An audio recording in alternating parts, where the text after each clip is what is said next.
Borzan.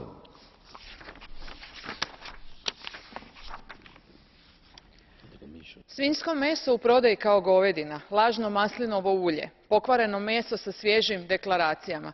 Drage kolegice i kolege, ovo definitivno nije nešto o čemu bismo trebali raspravljati u Europskom parlamentu 2014. godine, no nažalost moramo, jer razina povjerenja potrošača u prehrambenu industriju nikada nije bila niža. Za razliku od SAD-a, EU nema opće prihvaćenu definiciju prijevare s hranom. Jedino regulativa 178/2002 propisuje kako je zabranjeno obmanjivati potrošače.